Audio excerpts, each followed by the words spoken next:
there has to be some idea that, like, if I robbed you, and now I've had it for 100 years, kind of my thing.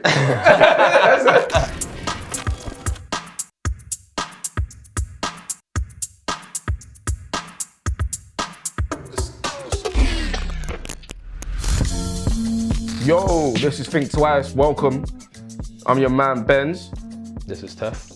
And thank you for joining us today. You understand what we do. We discuss philosophical ideologies, and today we're going to discuss relativism. Relativism is a kind of, it depends ideology, Tef would say. Yeah, I don't know. Relativism's got a bit of a dirty word in ethics and morality, but like Ben says, is a lot about, let's see, it depends. Yeah, so it's sort of going to decide or sort of influence our conversation today, our discussion. It suggests that like truth, morality, and validity, they're kind of not absolute or universal. It kind of depends on the context. So something like context, like cultural or individual perspective.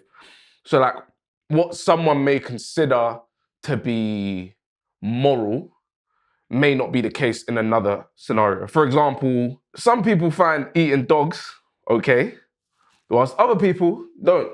That's morally bankrupt to other people. Mm-hmm. Or forcing women to cover themselves, some people find morally bankrupt and others don't in other societies.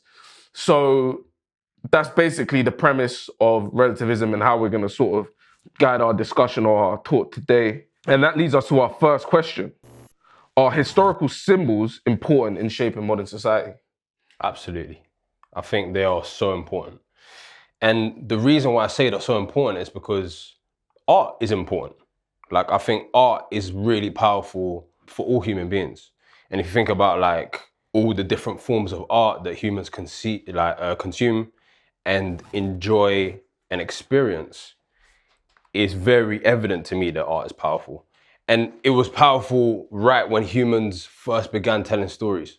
You know what I mean? Like when they started etching stuff into the wall to talk about what they did, and the next generation read the story of the previous generation. I think because art is so powerful, when you have a historical symbol that is present in society, that tells you so much as an individual in that society about who you are and your place in that society. And for that reason, I think they're super important.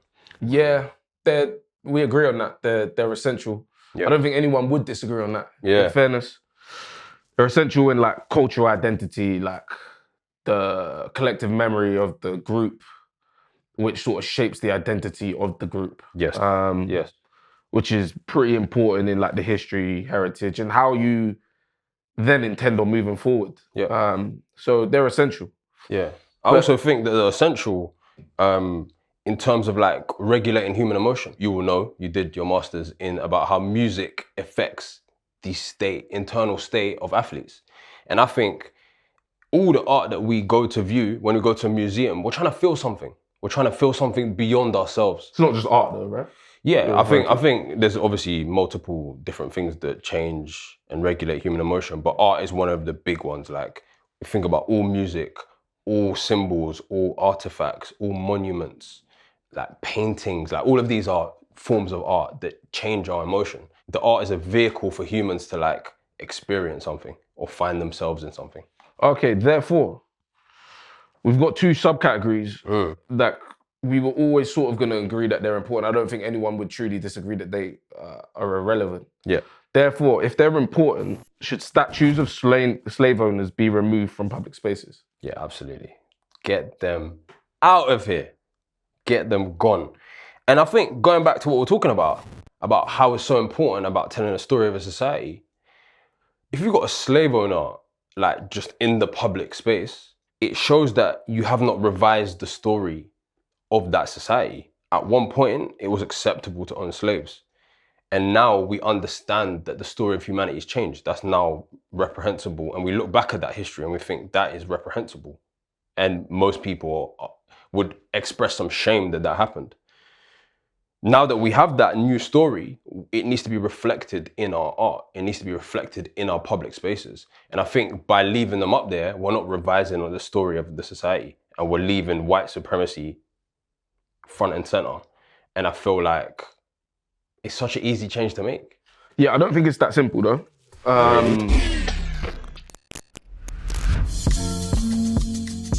This is the second question, but I'm going to actually bring it in a little bit earlier based on Tef's response. Do you think historical artifacts should be returned to their country of origin? Yeah, absolutely. Absolutely.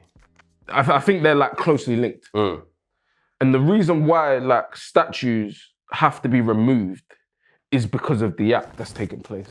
I don't solely think, okay, something is wrong or has happened in the past that is wrong, therefore we must now act in future to change everything that's wrong that happened. Because that seems like your argument. No, it's not my argument. I understand that before it was acceptable, but it's now morally reprehensible for people to own other people. Yeah. And we understand that. And because it's such a bad act, the statues obviously convey the impact somebody or something has had to a society. And people have had those impacts, those good impacts. That's what they're there for. They're not there for the bad things they did. But once you have done bad things that outweigh the good you have done, therefore you have to be removed. And that's where I draw the line. I think a line has to be drawn. So I don't think artifacts can truly be, as a whole, to look at artifacts and say they should be returned to their country of origin, because there's actually like limited amount of information. And there's a problem with the idea that we actually don't know how that ended up here. To then make a judgment or to correct something, I don't think you can truly correct it. And you end up in a spinning wheel. Whilst like, if you understand that someone has done something so morally bad to so many people, therefore their good doesn't outweigh their bad. And it's not close. So you think the slave owners can go and the historical artifacts can stay? Yeah. So we agree on the slave owners, basically. The thing about the For different reasons, though, I think, slightly. You're basically saying their bad outweighs their good. Precisely, because like, we can't redo history. Right, but let's go back to slave owners then. Because I think the point you missed was, I'm saying like, the ode to this person, the statue that has commemorated this person, tells us something about society today. And it did when it went up, and it does today. And I'm saying when it went up, it told the story of the time. And it said, this is a great man who's done great things, and the slave owner part of what he did is acceptable. Because it was acceptable at the time to do what he did. And I'm saying the story of humanity has now changed. And the story that we want to tell all of society has changed. We think it's now morally reprehensible to do that. And for that reason, he's got to go. Do you see what I'm saying? The story of humanity has changed. Therefore, the story we should see in our art and that we should see reflected back at us when we look at art and monuments and whatever needs to change to reflect that. So like, if somebody did something that was considered unacceptable, right? Yeah. And they have a statue, but they've done great for society, but they've done something unacceptable. Do you think their statue should be removed? Yeah, depending on like how bad it is. But that's exactly it. That's what I'm saying. It depends on how bad the act is. That's what's important. It's not the fact that they've done something that was acceptable at the time. It depends how bad it was, because everyone's done something wrong. Well, to quantify that specifically, I'm saying when society as a whole looks at said person, is the thing that is now reprehensible at the forefront of everyone's mind? Well, it's not like, really and truly, it's probably not at the forefront. Like, we're two black males from South London. Right. Working class. So it's at the forefront of our mind, but it's not at the forefront of most people's minds. Probably the population of the UK, for example, it's probably not at the forefront of their mind when they see a statue of a slave owner. Yeah, but I just think if the majority of the population are just completely indifferent, but you've got some marginalized groups who feel quite strongly about it, that's enough to change the way the monument is depicted. It's enough to take the monument out. Because you think about like, if bare people are indifferent, they don't care whether it goes or stays, really. But like, if you have to do it as a seesaw, on one end, you've got a lot of people that feel really strongly about it. But there are some people that feel really strongly about it the other way as well. They're racist. Of course. But I just mean that like, I just don't think it's a strong enough argument to be like, they're racist and it's that simple. I just think there has to be a collective understanding that like, owning slaves was bad. I don't actually think this is much of an argument. Like, owning people is bad. Therefore, if you have owned people and harm has come to them because you own them, and so much harm has come to a mass amount of people, there should not be a statue of you. I just think it's that simple. We're in agreement on that. I don't think that's particularly deep. But like, say I reduced the severity of the problem. And because I think owning people, owning slaves is probably like, I can't imagine much worse than that. Yeah, exactly. But like, let's say it was a really famous athlete who did bare for his city, like LeBron level fame, LeBron level success that he brought to his club. Obviously he's gonna have a statue outside. Say it came out that he domestically abused his partner throughout their marriage. To me, that statue needs to get gone immediately. Again, I think that's quite a severe one as well. Yeah. Right. Okay. Yeah. So let's reduce it a bit. Yeah. Let's say he was a drugs cheat. So a lot of his like fame and like sporting success came from the fact he took PEDs. Yeah. I think he needs to go. Well, yeah, of course, because it's directly correlated. But at what level is it like, okay, that's fine? If he was unfaithful to his wife, for example, his statue shouldn't leave. Does that make sense? Yeah, okay. And people could argue that is morally bankrupt, which you've argued before. It definitely is. That's a whole other conversation. But yeah, so it depends on how much or what you have done. Yeah. I think that's the most important thing, basically. And then if we go to historical artifacts, we're unable to define that. Well, let's talk about some historical artifacts. Like, some artifacts that might be relevant to you are like the Benin bronzes, right? They were stolen from what is modern day Benin and Nigeria by the Brits, and it's currently held in the British Museum. We know that it was looted.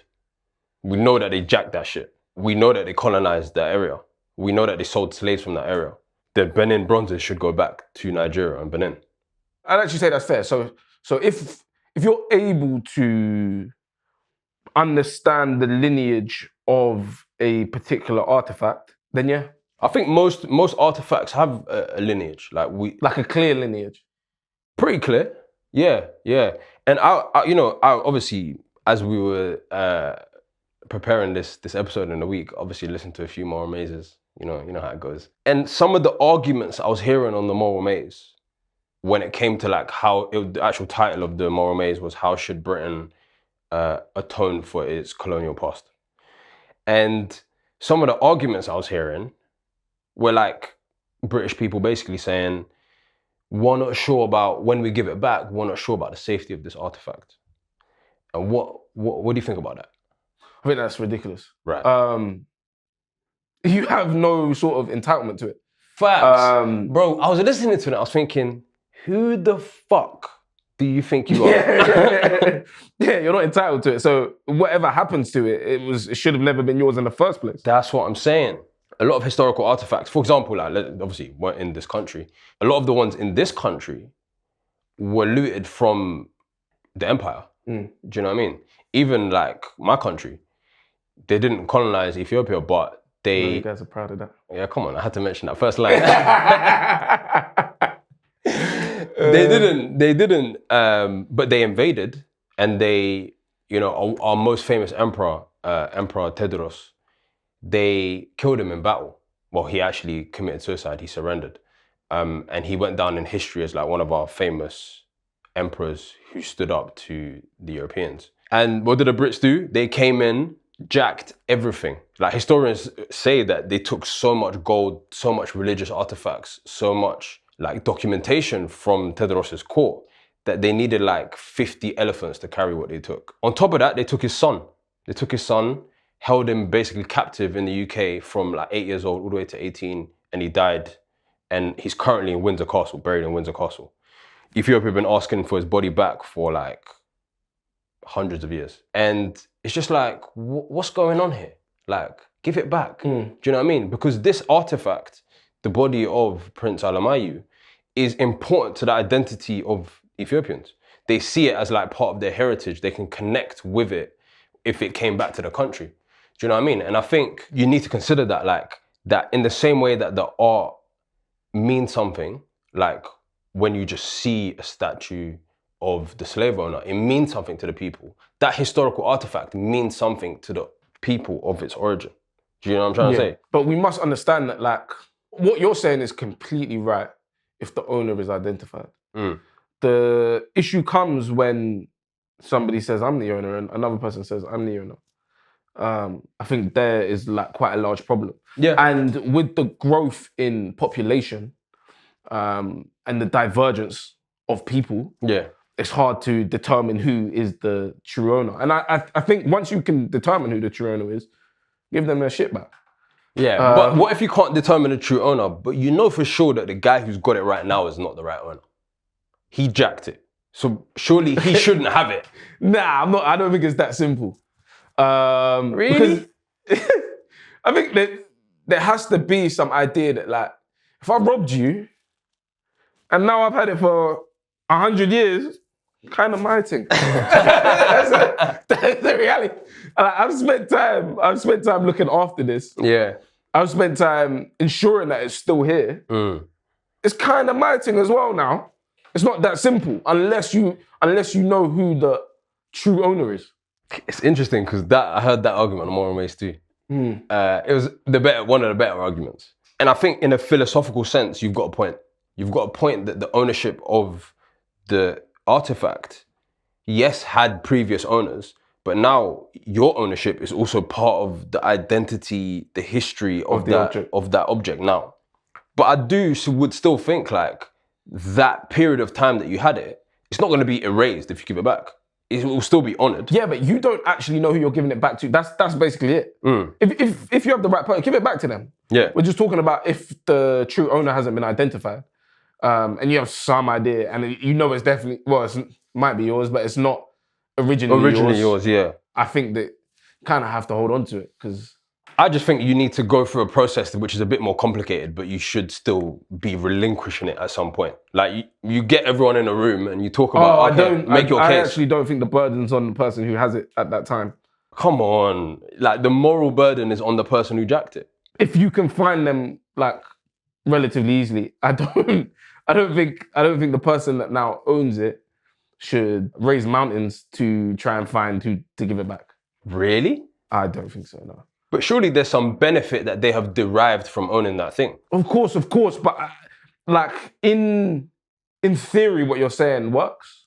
I just don't think in reality it's that simple. And we come to a very, very important dynamic on the show. I'm the idealist, you're the realist. Yeah. Listen, if we went your way, we wouldn't get shit done. We wouldn't have the visionary aspect. I just think you're placing too much emphasis upon the robber to give back something they robbed. Like, I robbed it, bro. Like, that's basically it. It's like, bro, I've robbed you. Now you want me to give it back to you and go out my way to give it back. Why did I rob you in the first place? I just don't think it's that. That's basically what I'm saying on that. You're moving mad. Nah, come on. I don't think you could truly expect someone to rob someone, have it for many, many years, and then raise hell trying to give it back to someone. I think they should try to. I think that there should be a concerted effort to. I mean, like, you're basically saying, once you've robbed them and now you have it, by hell or high water, give it back to them. Yes, hell or high water. And I'm saying, I don't think it's hell or high water. I like that turn of phrase. I'm going to adopt that for later. I'm going to use your own words against you.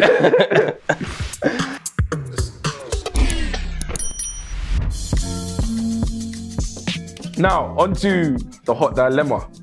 Here we go. This one sort of relates to relativism through sort of cultural identity and the differences between what might be considered moral in one culture and what might not be in another. Agreed.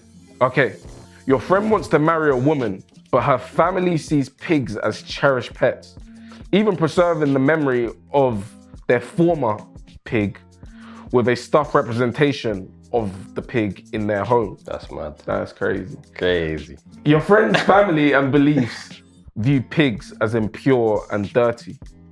Other than that, they're head over heels for each other. What advice do you give him? around marriage? Get married. Get married. You're in love. You know, love finds a way. But just don't go to the house. You don't need to see that pig. That's crazy. Is I it? really thought we were gonna agree on this. Nah, man. Nah. Love finds a way, bro. They're head over heels for each other. Does she believe that the pig is Well, it's her family? Obviously, it's the family, and how I consider marriages is a combination of families. It's predominantly between two people. And then secondarily with their Yeah, of family. course. Right. And I think if, you know, you're in love with each other, you connect on a cultural, like, moral, ethical level with your partner. That's what's important. Yeah, but you value pigs. Does the as missus pets. value pigs? Yeah, like the family does. Like it's her pet. Like they care for the pet. That's their pig. Oh, okay. How did these two people get together then in the first place? Because obviously it's only like a small element, like, right? Right. Like okay. you meet someone, I guess you don't ask them, have you got a pig? Like, Pet pig, yeah. yeah, Have and you got a pig over in your time living you room? realize it, and by that point you're in love, and you might not even realize the relationship they have with it. You know what I mean? Like it's sort of over time. There's a lot of people who have pet pigs when they grow up on farms and stuff. Maybe in Somerset. Yeah, that's what happens. I mean, when you play rugby in Sunset, you know what happens.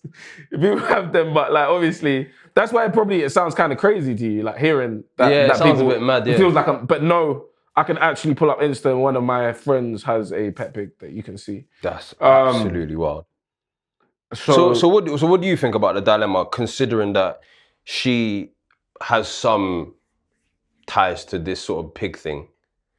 There's not a chance you can marry her. So what are you saying My to your friend will friend? ask me, I'll be like, bro, like, what are you thinking? Like, I always do think some things are like indicative of other things. And in this particular scenario, like, she thinks pigs are okay, like, and you think they are impure and dirty. And that's a fundamental aspect of your beliefs. I don't know if you can compromise a fundamental aspect for your beliefs. I don't think you have one soulmate. So even if you are head over heels for each other, my friend, take time. You'll be head over heels again. Yeah, exactly. I'll be honest with you, I agree with you if she is that way inclined. But let me slightly change the question. I shouldn't really be doing this. But if she is aligned with you on the pig thing, but it's just the rest of her family, like, how would you feel about that scenario? So she doesn't believe anything. She's aligned with you on pig. That wouldn't be a deal breaker. Right. But it'd be close to a deal breaker. Close to a deal It breaker? would be, yeah. Really? If there's like another thing like that, like, it's arms man. It's finished. If you are like fruit of your tree, yeah, and your tree's poisoned, we're supposed to, raise I family. don't fall too far from the tree, do it. You're supposed to then raise a family with this person. Yeah. From a poisoned tree, I'm just not sure if that's the route I'm willing to take, or willing to advise my friend to take. Yeah, no, I do appreciate that. I think to like relate this to take this outside of Somerset and bring it to the wider world, it's a bit like if you are marrying across religions, like, and there is some level of animosity in the family. Let's just say like Hindu and Christian, and like your families are devout to those religions. It's almost like that because obviously culturally your families will clash. Do you know what I mean? And I do think like in the modern world, modern couples do kind of find a way without having to like, change their religion or something. I could see, and I have seen multiple Christian, Hindu or like going across religion. You know what I mean? It's almost like the pig thing is almost like the religion thing. You know what I mean? So I am hopeful that even though your families, obviously who are probably a bit older, a bit more traditional, could never find a way, I just think like a modern relationship might be able to make that work. Yeah. It's not ideal, but like, yeah. You know what I mean? You see. That's fair. All right. That's relativism for you. We just thought we'd give you a nice little dose of relativism, and hope you enjoy it. It's not one of my favorite, but it does factor in that like how we make our moral decisions and how we understand morality is completely reliant upon our environment. Be honest, you dabble in a little bit of relativism yourself. I do, yeah, but it's not like a staple. Yeah, just dip your toe in there. Yeah, you know what I mean. We all do. We all do, exactly. We do a bit more than we want to admit, to be fair. Of course. So, well, I hope you enjoyed us, and I hope to see you lot soon. Take care. Much love. God bless you. Take care. Peace.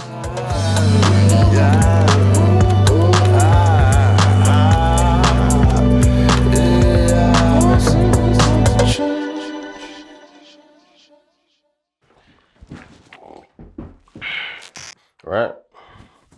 I'm ready. Good. Please tell me those cameras still running. Yes.